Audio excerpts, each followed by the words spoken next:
Good morning, everybody. Thank you for joining us today. I am Heather Weiner, publisher of Whole Foods Magazine. I am joined today with our editor-in-chief, Maggie Jacqua, and our featured speaker, Daniel Lohman. Whole Foods is dedicated to inform and educate. It's a little bit about us. You can see all we do and accomplish in print and online at WholeFoodsMagazine.com. We choose to partner with people who are like-minded and have the same goals. Dan Lohman is definitely one of them. Dan is a CPG, Natural Organic Industry Strategic Advisor, and the host of Brand Secrets and Strategies podcast and YouTube channel. Why we're all here today is to gain Dan's expertise for retailers and brands in collaborating to increase profitable category sales, market basket, shopper foot traffic, loyal customers, especially at this time. His extensive knowledge reaches beyond the traditional category management and has earned him recognition throughout the industry. Before we get started, we do have a couple of housekeeping. If you notice that the quality of the slides is not perfect, is not great, is a little fuzzy, we apologize, as Zoom has lowered its bandwidth to deal with the multiple traffic, as it's been a lot of busy Zooms all around. And if you want to know this, and if you need to go back to something later, we have good news, as this will be recorded and available on demand. You will receive an email with the recording in about a day, and it'll be in your inbox so you can hear it all over again. Thank you so much.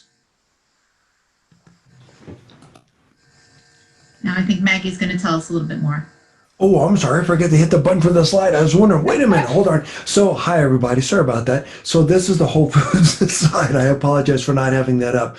So, Maggie, you want to start? And then no I'll worries. Go ahead and switch. So this is Maggie here. So everybody sees these are some of the resources that we have available to stay up on all the latest information. We have our newsletters where we're sharing news weekly, specialty newsletters in the no grocery, dietary supplements, and suppliers, as well as our main newsletter. So we're getting out news and resources to you every week, plus daily news on our website. And we have a podcast. Follow us on socials, because we definitely are working hard to get all the latest news up there and keep you informed. So those are some resources you can follow. And also, if you're familiar, we do an annual independent natural products retailer survey. So over to Dan. He's going to share some great information with us now. I appreciate everyone for being here, and thank you for coming on. And also, I really want to thank Whole Foods Magazine. So let me frame this conversation by starting with this. Several years ago, I wrote a feature article for the 2016 Category Management Handbook. Nielsen gave me access to all outlet sales. And so back at the time when I did this, it was, by the way, this is like almost $1 trillion worth of sales. So anyhow, total food sales were up 1.9%. Natural organic sales were up 11%. Natural organic only represented 7.7% of total food. This is the entire grocery store. And yet, if you remove that small chunk of natural, then total sales would only be up 1.2%. So let me drive this home. This is why you matter. This is the argument that you need to make when you're thinking about how do you partner with retailers, when you're thinking about how do you compete effectively in your market and avoid mass slippage and avoid some of the issues in terms of how do you compete with big retailers, et cetera. So anyhow, driving this home, total dairy is up 1.5%. Organic dairy was up 12.1%. Organic dairy represented only 9.8% of that pie. And yet, if you remove that small sliver of the pie, total sales are up 0.5%. The reason this matters, again, is when you're thinking about gluten-free, plant-based, and some of these other things that we champion that start in our industry, these are the things that are driving sustainable sales across every single channel. I have a belief that we should never have to pay or never have to apologize for quality. And that means good quality service too. And so understand that it's our products, our industry that's responsible for the growth across every category, across every channel, and so on. So on the slide, I know this is going to be hard to read, so you can see this on the read player, take a screenshot. you can see the difference between sales by comparison by department. And the key point I want to drive home here is that, again, as you get into every different category, meat, seafood, dairy, etc., it's natural, organic, gluten-free, plant-based, etc., that are driving all the sustainable sales. Now, every project I've done since for every one of my clients has simply reiterated this and simply shown how this trend is exploding. So I want to challenge the status quo. And remember, I used to be a retailer. And when I was a retailer, brands would come up to me and say, hey, I need you to put my product here. I need you to merchandise this. I need you to bring it into your store. It was all about the brand. It was all about how they wanted me to help them. And I want to change that conversation. So when you're thinking about the way that we go to market today, this is exactly how the big retailers do things. And that's their Achilles heel. Our opportunity is to change the way that we do things, the way you kind of level the playing field by getting brands to partner with us. And again, that's what we're going to be talking about a lot today. And so traditional category management versus true category management. Traditional category management tends to commoditize the shopper and the products. And so when you hear a brand talk about, here's what every shopper looks like, they don't get it. They don't understand our unique shopper. And again, that's what we need to be focused on, like the ripple in the pond. These trends start in natural, and this is what we want to do to help people grow and scale. We want to help people understand that this is where you go to learn about these products, and it's this resource that we're providing natural retailers and natural brands that are driving sales across every shelf. And again, it gets back to understanding what's unique about the consumer. I've got a slide about that goes into that a little bit more in a minute. So the shopper journey's changed, no surprise, right? Well, shoppers have virtually unlimited choices as it comes to where they spend their hard money. And so what we want to do is help you remain relevant in the face of all your competition. Now, when I say relevant meaning what reason do you want to give? Can you give shoppers to come back to your store again and again and again? And that's the focus of this presentation. So we want to help your retail partners remain relevant. This is what I talk to brands about. And this is what retailers really want. Remember, I used to be a retailer. So we want to change the conversation about shopper loyalty. I've got a shopper loyalty card for every retailer I shop at. What I want to do is teach you these strategies, teach you to help these brands understand these strategies so you can convert occasional customers into loyal shoppers. Don't rely on cookie cutter strategies. Remember, the Achilles heels of the big retailers and the big brands is that they rely on the same old tired strategies. And it's all about price. It's all about how do you lower the price to get customers to come into your store. Kind of as a side conversation, one of the things I think differentiates big retailers to us, and one of the things I want to change in this industry, is that I want to focus on that unique product that we sell and the value proposition that you can't get from that product in other places. So what I'm getting at is that the products that we sell, sorry, just looking at the chat, someone said something. So anyhow, what I'm getting at is focus on the quality. If you are what you eat and what you eat matters, and you eat some of our products, natural, organic, etc., that's going to sustain you longer. And therefore, you're not going to eat as much down the road because you're not going to eat less of it to give your body the proper nutrients. So let's focus on that, and let's focus on how we're delivering that kind of real value to our customers. Creativity. This is our single greatest asset. This is how we stand out on a crowded shelf or how we stand out in a crowded marketplace. And this is all about having a purpose. And this is one of the things that I think Natural is really good about, is that we're all purpose driven. We're focused on how do we change the conversation? How do we disrupt the industry? How do we provide the right nutrients that consumers want and need? Pro tip, focus on the market basket and work backwards.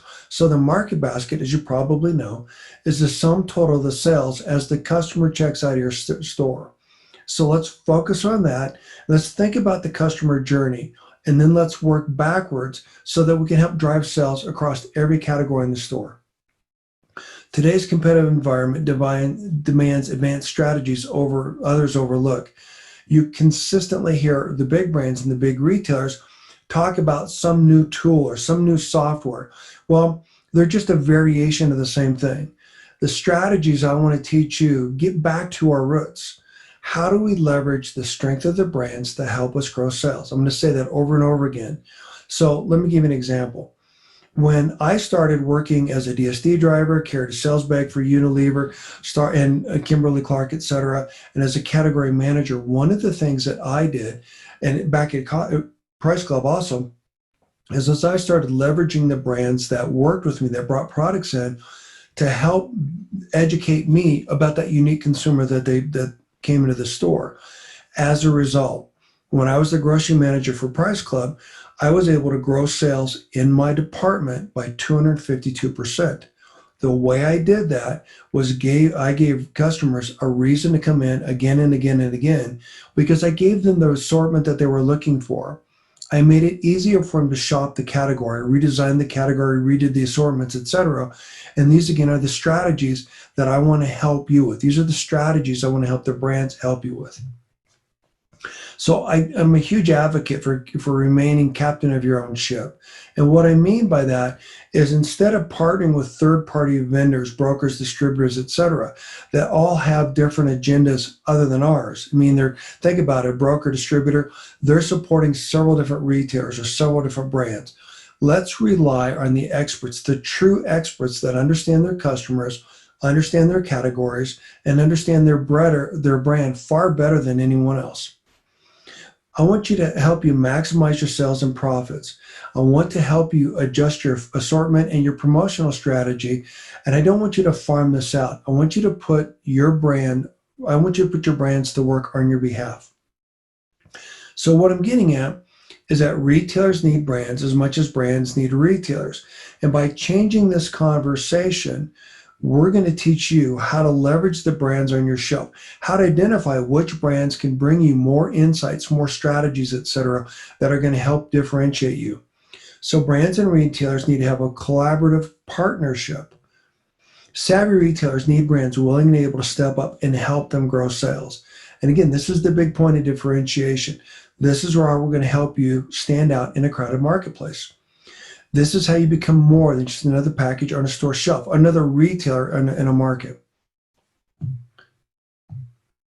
So let me share with you a little bit about what I teach brands and why this matters to natural retailers. Generically speaking, retailers don't make anything. What we sell is the small server space that those brands take up on a store shelf. Traditional strategy is, how do you squeeze as much margin out of that single square inch or whatever, okay? And we think about big retailers, etc. We think about one product at a time. We're going to change that. So retailers generically want three things. They want more traffic in their stores, they want a competitive advantage, and they want a reasonable profit in their category. They do not need the same useless information that they get from every single other brand. In other words, the same brand, the same canned templated report that a brand brings to sell motor oil is not going to help you differentiate your baby food category. So we want to change the way brands bring resources and insights to you. Now, the reality is that no retailer can be an expert in every product, every category, and every shopper. And this is why we need to start partnering more strategically with some of the brands that we work with that can help us provide that strategic guidance that we need to compete more effectively. Why this matters? 80% of natural brands fail within the first year, and I'm committed to change that. Sadly, this impacts us a lot too, because if we put a brand on a shelf and it doesn't do well, then there's a lot of churn. We've got to go through a lot of issues as far as bringing in new products, filling the space, etc. Wouldn't it make more sense to bring a brand in and help them grow and scale? Champion the brand to help them drive more customers in your store. And as we all know, retail is a marathon. It's not a sprint. Now, this all starts with the customer journey. So what I'm teaching brands and what I want to teach you is that when you think about the customer, who's that unique customer that comes into your store? It's interesting that I talk to a lot of brands and a lot of retailers, and I find that even the savviest retailers that I talk to and brands don't really understand everything about their core customer. I'll give you an example. There was a brand that I was working with that sells an oatmeal, And so they were going to retail, telling the retailers, et cetera, hey, we're an oatmeal. What they found out by talking to more of their customers is that a lot of the new parents were using their product as a baby food, as an infant food. And so by changing the way that they re-merchandise the product, dual merchandising it, they were able to drive more traffic to the shelf. These are the kinds of strategies that I want to help brands help you with. So again, these are some of the things that I'm teaching brands. I teach brands how to know your brand, how to become an expert in your brand. I've got some more slides about that in a minute. How to become an expert in your shopper, and how to become a passionate advocate for your brand. So I've got a free course that I teach about that. It's Turnkey Salesforce Strategies. And the impetus behind it, beyond giving brands a solid foundation to build their brand on, is that when I tell you a story and you tell someone else and they tell someone else and so on, that story is unrecognizable and it comes back to me. So what I'm trying to do is teach brands and teach retailers how to make sure that everyone shares your story with the same authenticity, the same voice, and the same passion as everyone else in the industry, as everyone who touches everyone within your sales funnel. So the health of your brand or your store is measured by your shoppers. So I'm going to keep coming back to this theme. So what does your shopper look like, and how do we keep that shopper coming back? How do we help you remain relevant? So one of the things I spend a lot of time working with brands on is teaching them to understand who their ideal retailer is. And I tell them that no two retailers are alike, and never to forget that. Now, I remember when I started carrying a bag for big brands, it was every retailer was very similar. What we did is we took a presentation for retailer A, put their logo on it, and then we took their logo off and put a different logo on it. Now it's ready for retailer B. That commoditizing of the way that we do business is not helping anyone. So I want to help retailers better understand what your needs are. I want to teach them to become an expert in your strategies. What's important to you? What rules do you have? What categories are more important to you, etc.? What is your persona?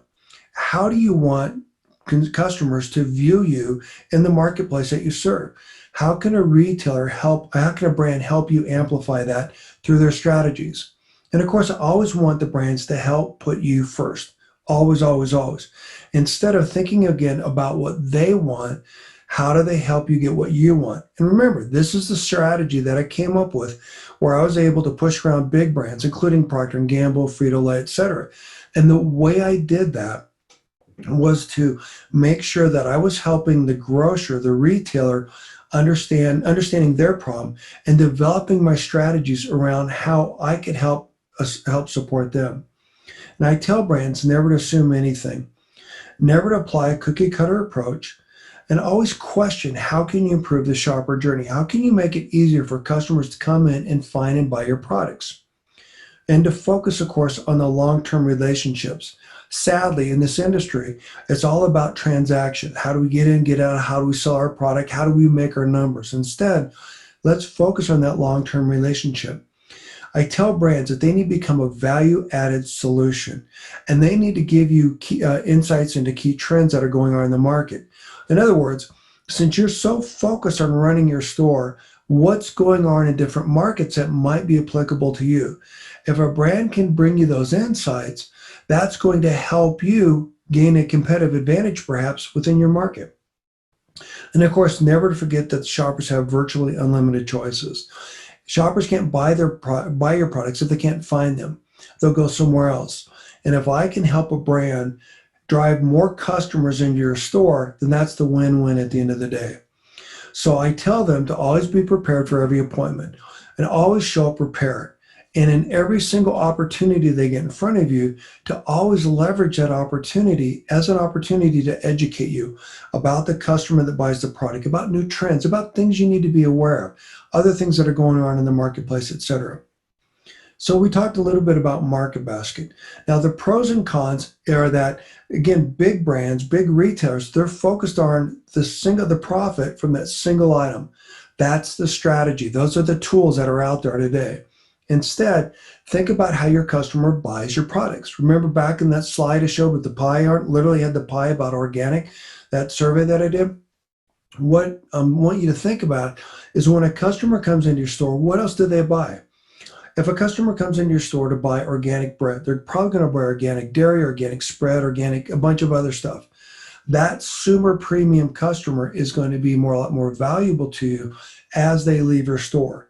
So think about the customer journey and work all the way back. What are the items that are complementary to different items within the different brand shopping baskets? And then have the brands challenge them to provide you with this kind of information. So what does the core natural shopper look like? And this is what I was alluding to before. Mainstream brands and retailers, think of that word clones, that price is the only driver. Well, have you ever gotten a good deal on something that you didn't like? Committed natural shoppers do not settle. They want what they want. And I joke a lot about how the natural shopper is they believe that the lowest shopper is someone who buys a salad and goes for a walk. So how would you know your core shopper? Instead of that, let's get to know them intimately, like a friend. Are they vegan? Are they a low-cost consumer? Are they engaged in the community, etc.? The better you know your customer, the customers that you're serving, the easier it's going to be for you to provide them what they want and to leverage the brands to help drive that traffic into your store. So I'm always teaching brands to help focus on need states. And this is something that retailers should do too. So what is a need state? Think about how a customer comes in and buys your product. And let me go through this, open the slide up a little bit more. So when you think about a need state, think about the way that the customer comes in and buy your product. What solution are they trying to solve? What thing are they trying to address? If they want cold and flu, make it easier for them to find cold and flu items. If they're shopping for meals, make it easier for them to find those products too. And I want you to merchandise and think of your strategies, the way you put the products out there, your promotional strategies, etc., that address how the consumers buy your product. So think about the retailer consumer and think about the brand consumer. And then segment your store around the way customers shop the store. And then don't rely on standard taxonomies. Now, what do I mean by this? The standard taxonomy that you get from Nielsen, IRI, or Spins overlooks the way that your customer shops the category. By the way, I'm the one who got Spins to start selling the distribution tracker. I'm the one who got them to start selling retailer and store level data. So most of the data that you're going to see from a brand comes from that. And the reason that matters is because brands did not have line of sight to shelf when they were working with retailers. And so now you at least have some idea of what's going on in stores. But there's a lot more to that as well. So reach out to me and I'll help answer some of those additional questions. I spend a lot of time trying to teach brands the basics so they can help you with understanding share, ACV, volume, opportunity gap. These are the metrics that I want to have them bring to you so that you can understand better what's going on in your market. Again, how do you compete against a different brand in a different category, in a different retailer, etc. I mentioned the typical ranking report. Now, full disclosure, I made my name, my reputation, on developing reports like this for a lot of retailers and a lot of brands. So several years ago, nationally including, I would develop the templates that retailers would use to have all their brands when they present their new items, etc. Well, those canned top-line reports are generic at best. They do not give you the insights that you need. They're a starting place. And sadly, too many of the brands and too many of the solution providers out there are told that this is what you want to see. The reality is, I can buy volume if I've got deep enough pockets as a brand. What you want to know is what the trends are in the category that are driving sustainable sales. Now, a lot of people are telling you need to pay attention to the Pareto curve. This overlooks key drivers in the category. I'll give you a quick example. When I worked for Kimberly-Clark, we used to sell Kleenex Pocket Pack. Well, if you look at the Pareto curve, that product does not deserve to be on a retailer shelf. But the reality is that was the entry point into the store. That's what got customers to go back to the facial tissue section and buy more Kleenex facial tissue.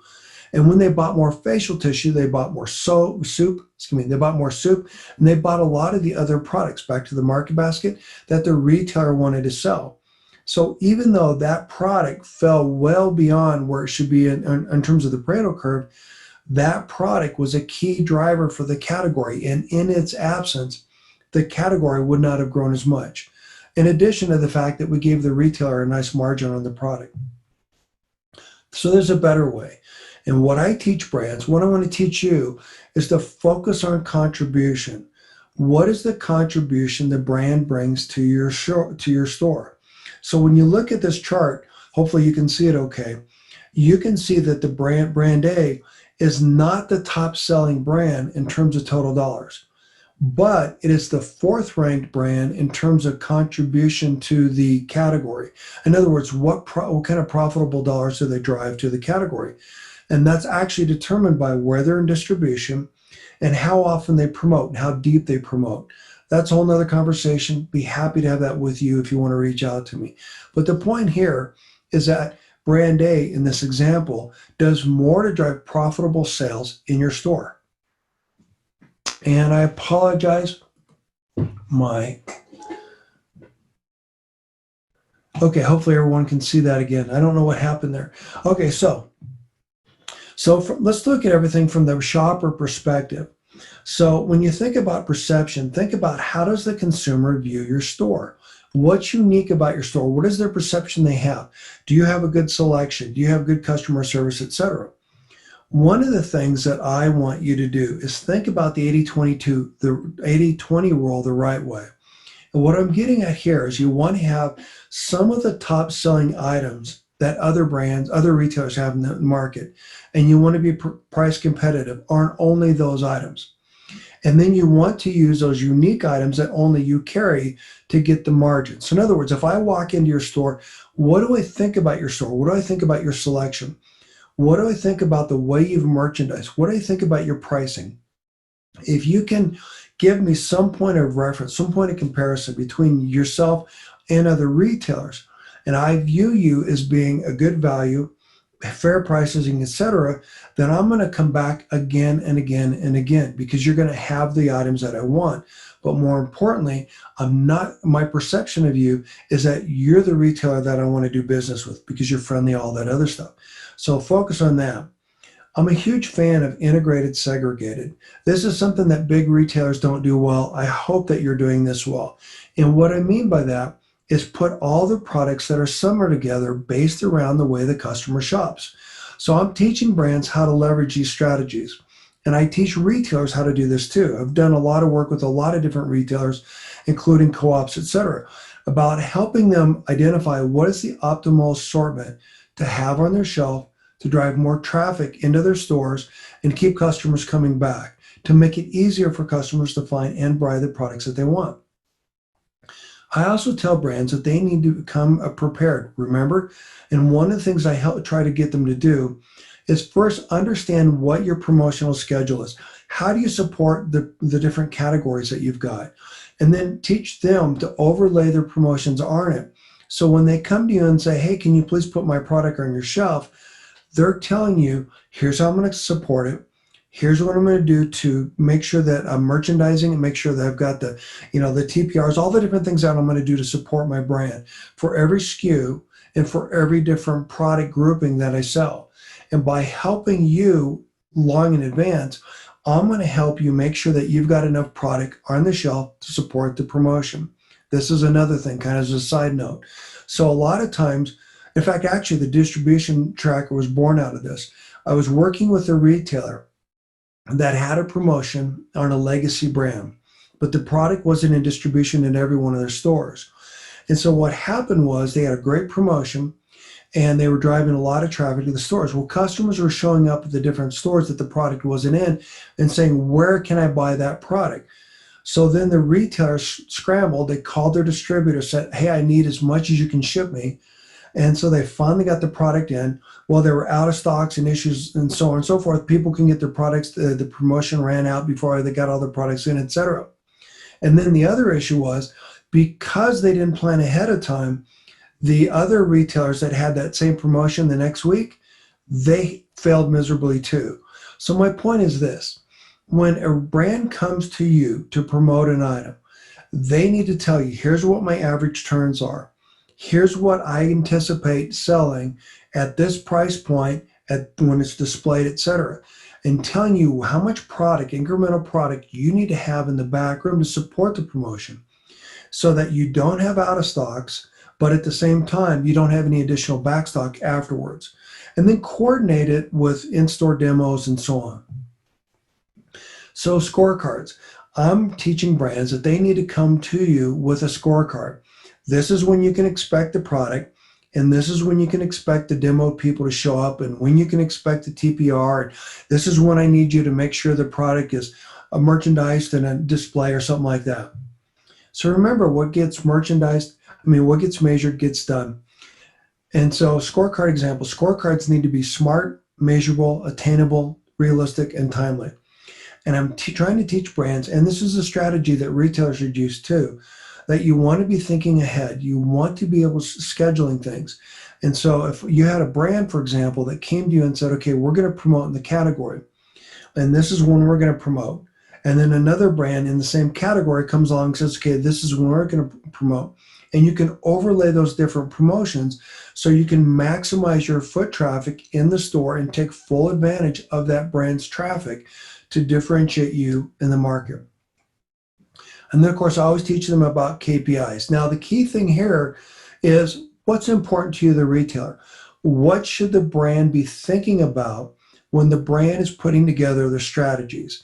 So help them understand what's important to you in terms of pricing and promotion and placement, etc. Focus on the 5 Ps. Don't forget people. Help the brands help you drive sales in your stores. And for example, this is a great example. This is a free mini course that I did with my friend Andrew Therian, and this is about how to maximize in-store demos. So if you want to check this out, I highly recommend that every brand take a look at this course. Again, it's free. And it's how do you maximize each and every opportunity? And this is kind of what I'm getting at. So instead of having someone show up for a demo, make sure that person understands the product.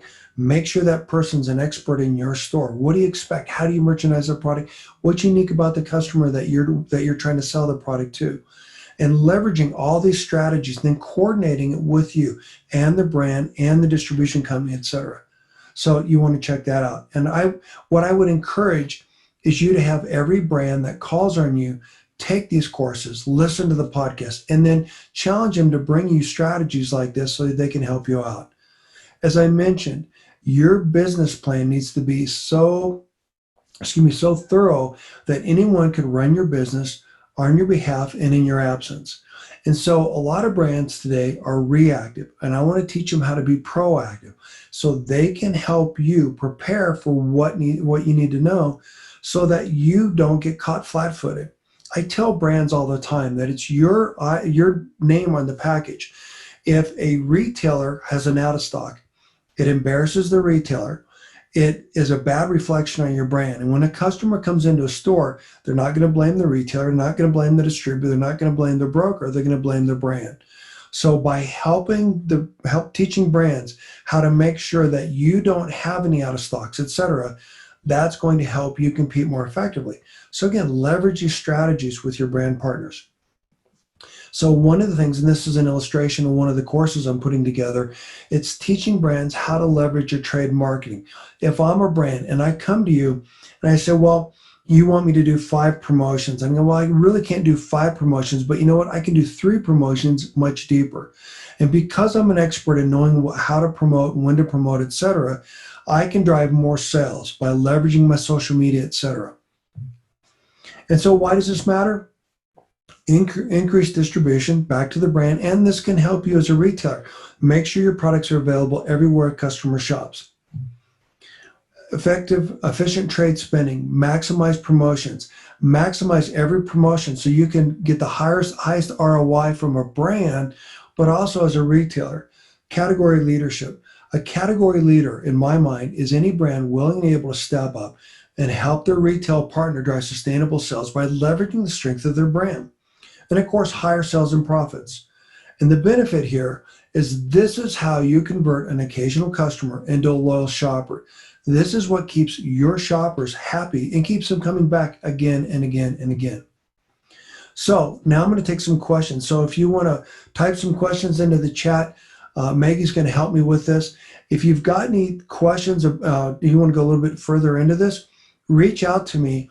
There's a link here on I'll put it in the chat that you can use to schedule time with me if you want to have a conversation. And I'd be happy to help you any way that I possibly can. So any questions that I can help answer? We do have one question that came in earlier, and we did answer it, but just for people who came in later, it had been asked about, will there be a replay? And yes, there will. Daniel will have that up in a couple days. So if you came in later or you want to go over something again, you will be available to watch it on demand. Yeah. Sorry, and thank you for that.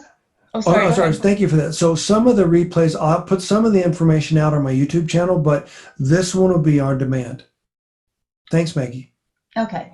So if you have questions, please do. I'm looking at both the Q&A tab and the chat. So just type them in and we'll get them out to Daniel. But also throughout the week, we did invite readers to send in their questions. So Daniel, I do have some questions for you already here. Okay, great, thanks. Okay, so here's one. Given all the uncertainty these days and with all the competitive threats, how do we leverage these strategies to survive and compete? Great question. This is one of my favorite questions, so thanks for whoever submitted that. Remember what I talked about relevance? Big brands and retailers are thinking about what's in front of their nose, not thinking what's beyond their nose. Let me rephrase. That's a better way to put it. Let me phrase it this way. They're thinking about how do they drive as much profit out of a single square inch of space. When I was having that conversation, instead, what I want you to focus on is the long game. I want you to think about what can you do today that's going to help you tomorrow. So if I'm a brand and I come to you and I can tell you what's going on in the category, what are the key drivers, what are the key trends, etc., and I can help you compete more effectively by making it easier for my customer to buy my products in your store, that's going to help differentiate you. And so while the big brands and the big retailers are spending money to try to buy, let me put it this way. I believe that one of the reasons that retail is broken, big retail specifically, is because big retailers are trying to sell us the product on their shelves. In other words, they believe that the only way to get you to buy products as a customer is to heavily discount the product. So what I want to teach you to do is focus on quality. Again, focus on the quality that your products offer and help differentiate your products is that way. And so to answer the question, the way we're going to compete more effectively is that we're going to start today by helping your customers understand that you're there to solve their unique problems. If I walk in with a cold and flu, what are the unique items that address that? If you don't have echinacea, why don't you introduce me to olive oil, oregano oil, or something like that? Does that help? Yeah, I have another question here that came in from an attendee. She's asking, how can we as brands work better with the retailers on promotion when most of the promotions go through the distributor and they're very expensive and hard for startup and local brands to afford?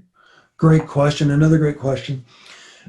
When I started in this industry, you might be surprised to know that 25 years ago, I'm dating myself, all the big brands went through distributors, and they don't anymore. And the reason they don't is because of stuff like this. There's no value in that.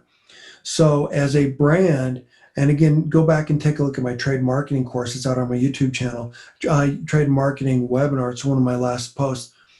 As a brand, you want to never pay on something that doesn't include performance. And so if a distributor says, I need you to promote, but I'm not going to tell you where I'm selling your products or what stores are taking your products in, that's a huge waste of money. Remember, everything's negotiable. Now, yeah, sometimes you have to play the game. I get that. But if you can go to a retailer and work directly with the retailer, push strategy versus a pull strategy. Push strategy is you need to get out your checkbook and keep writing checks and keep doing what everyone tells you to do. The pull strategies, you get a retailer to champion or a group of retailers to champion your products and champion the fact that you can help them drive sales. And then leverage that with the distributor, leverage that with the retailers. So then the retailer is going to say, here's what I need from this brand. This is how they're going to help me more and more effectively. If you can do that, that's going to help you grow and scale and not waste as much of your money. That trade marketing course I'm talking about, and all that I talk about on my podcast, YouTube channel, etc., that addresses those specific questions. You'll want to check it out. And again, if you're a retailer, you want to check those out as well, because these are the strategies that the brands need to be bringing to you to maximize the amount of traffic in your store and the amount of profit in your category and when people check out your stores. Does that help? All right, I have another one here for you. Okay. Okay, so this is a little bit of forecasting here. What do you think retail will look like after this pandemic is over, and how do you think this will impact us? Oh, great question. So this is something that I'm so glad that you asked, whoever it was. The reason I wanted to, I'm so glad you asked, because this is a question I get asked all the time. There are a lot of mainstream retailers that unfortunately need to go by the wayside. We as a smaller group, as an independent, as a natural retailer chains, we need to do everything that we can to help weather this storm, to help our customers drive sales, to help our customers compete more effectively. The reason this matters is because they need us. Remember, customers are going out of the way to find natural organic products. So we want to be their one-stop destination for those unique products that provide those real solutions. Again, cold and flu, or oil of oregano, etc. I mean, think about all the creative things that you can sell, how you differentiate yourself. So to answer your question, a lot of the big brands are going to be focused on how do they fight to the lowest common denominator. It's all going to be about price. It's going to be about promotion driven, etc. And the reality is that those big brands that retailers are trying to push to do that are realizing that they have an opportunity to go online. Now, what's unique about your products is that your products are addressing what customers really want, need. Let me give a quick analogy of how this works. When I was working for Price Club years ago, I was sort of like one of the first Home Depots. There was an Ace Hardware in my neighborhood, and everyone was concerned that they were going to go out of business because we could drive price. Well, yeah, we're selling a ton of product, but we didn't get the customer service, and the information, the customer service that we gave, the insights that we gave customers was usually wrong. And so what happened was when Home Depot opened up their stores and started selling their products, sales actually went up at the local A&A Trading Post, local Ace Hardware store. And the reason for that is because they did such an exceptional job of meeting the needs and wants of their customers. This is what we need to do as an industry. Thanks for asking. Yeah, and kind of actually jumping off that a little bit more targeted, another question just came in. During this current difficult global health and economic climate, should brands focus on the health value of a product or low cost? So that's kind of touching on what you were just saying. I'm so glad again, this is kind of what we started with. So thank you for bringing this up again. Don't apologize for quality. Remember the organic slide? Those products are driving sales across every category. If you look at plant-based, you'll look at any of the products in any of the categories that we're selling, those are, let me put it this way, that's the ripple in the pond. So the ripple in the pond, as I would define it, are those trends that we're seeing that start in our stores with our brands. And that begins, that ripple, long before it becomes a tidal wave and ends up on a Kroger shelf, or becomes a tsunami and ends up on a Walmart shelf. That's where things become price driven. Focus on the value that you offer the customer. Now back to the 80-20 rule. You want to make sure that if the top selling potato chip in a category, in the natural category, is in your store and it's in a big mainstream retailer, you want those to be price competitive. And you want to make sure you have those products. But when you start offering or layering in some of the unique hummuses and dips and stuff like that, make your margin up on that. So again, as a customer, I come in and I perceive the value. But always, always, always focus on the quality of the product. Give you a quick example. If I buy, and I use this example a lot in a lot of my podcast episodes, if I eat the cheap generic bread, I'm hungry almost before I finish eating it. If I eat the best mainstream bread, I may be satiated for 3 or 4 hours. But if I eat the organic bread, and if I am what I eat, and that organic bread provides me the nutrition, the value that I need, then that might satiate me longer. So even though I'm paying about 50 cents more or whatever at shelf when I buy the product, I'm paying less overall. That's the argument this industry needs to make. And unfortunately, this is where I think we really need to rethink about the way we go to market. It's not about price. It's about value. I hope that helped. Yeah, I do have a couple more questions, Sure. so I'll just keep asking them as time allows. You let me know if we're getting tight. But No, you're good. okay, how will the consumer shift to purchasing groceries online, which we're seeing now? How will that impact bricks and mortar, and how can we compete? Good question. So remember what I was talking about a minute ago about mainstream retailers and their Achilles heel? Well, as mainstream retailers struggle to compete and they're only thinking about price, and because of this pandemic, a lot of their customers are buying things online.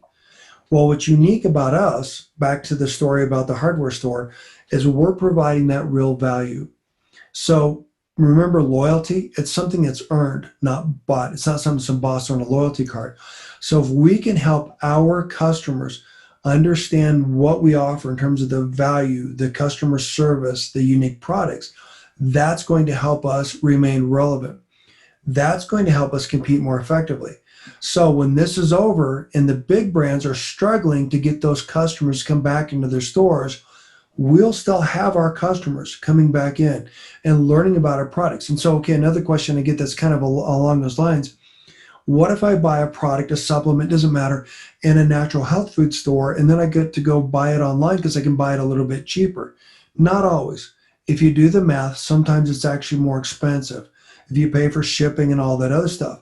But if you add value and you help that customer understand this is what I bring to you as a retailer, the law of reciprocation, I'm going to bend over backwards to come into your store, to recommend your store, to evangelize your store, if you can provide value to me, the customer. Hope that helps. Yeah. Here's another one. We'll keep them coming. Thanks. How do we identify and choose the right brands to partner with? That's another good question. So that all gets back to how sophisticated is the brand. Again, back to my turnkey sales strategies courses or many of the other free courses. Find out which brands are going to provide you the insights. I always say that if a brand shows up with a canned top on report, that's really just a waste of ink and paper. Savvy retailers already know how well my brand is performing on their shelves. Instead, have them provide insights. Leverage each and every opportunity they get with you to share insights about the customer and about how they buy the product, about trends in the category. Take the time to get to know the brands that stand out on the shelf, that are going the extra distance and going the extra mile to help you succeed. They may not be the biggest brand in the category, but work with that brand. Make it easier for that brand to help you grow sales. Give them incremental merchandising opportunities, etc. By the way, one of my claim to fame in this industry is that I leverage these strategies with a big retailer that did not share their data with anyone. And so as a manufacturer, when I worked for a big brand, we got double-digit growth every quarter. And I don't mean like 10%, 20%, et cetera, 30%, 80%, and so on. And the way we were able to do that is by providing so much extra value to the retailer. And as a thank you, the retailer was quick to call me up anytime they had an incremental opportunity. So leverage that strategy to partner with the brands that you work with. This next question kind of follows up on some of the things that you've been talking about, but really putting it into practice now. Someone asked, we struggle to find the bandwidth to manage day-to-day operations. How do we take advantage of these strategies? What do you recommend? Another good question. So I tease about when I was a grocery manager, I opened the store every day about 4 or 5 in the morning, and then I got home at about 9 at night. But don't worry, I only did that 6 days a week. I know how hard you're working. When I learned how to leverage the brands that sold products in the store to provide me with these insights, I put them to work on my behalf. I had them come to me with information about the customer that's shopping in the store. The reason I was able to grow sales so dramatically within the grocery department is by leveraging these strategies. So we're talking about early 80s, actually early 90s. And so in my department alone, I was doing about $700,000, $800,000 a week. That's a lot of money for a retailer. And I realize that that's huge in comparison to a lot of the natural retailers in this space. But my point is, these are simple strategies that every brand, every retailer can leverage. And if you leverage these strategies, this is going to help differentiate you, and it's going to help you compete more effectively. And they're going to help you identify where you're wasting time on trends, et cetera, that don't make sense. Where are you wasting time on promotions that aren't driving anything to the bottom line, and so on? We have another question that just came in. Okay. As a smaller retailer, we often support smaller brands as a point of differentiation. Once the brand grows large enough, they always end up in mass market. Would you suggest giving up on those relationships or allowing our sets to have more and more similar products to mass market? Good question. Absolutely not. Don't give up on the brand. Make sure the brand understands that you guys are partners. Help the brand understand that not only did you give them their start that they desperately needed, but develop a relationship with them so that they're going to continue to sell their products in your store. So here's what I'd recommend. Let them take a couple of their more popular items and put them in mainstream. That's fine. But then you keep those same items on your shelf, and then have them bring you all their new stuff, all their new innovation. So if a customer loves the brand, they're going to come into your store to try those new products. And then that's how you're going to help that brand remain relevant. You would be, in effect, I've always said that natural retailers are the R&D of the natural products industry. So let those brands experiment on your shelves. Let those brands compete effectively and drive those sales in your store first before they go anywhere else. And then as far as other strategies, leverage that brand to partner with other products in other categories. So while some of their products are going to be in other stores, remember, focus on one item at a time.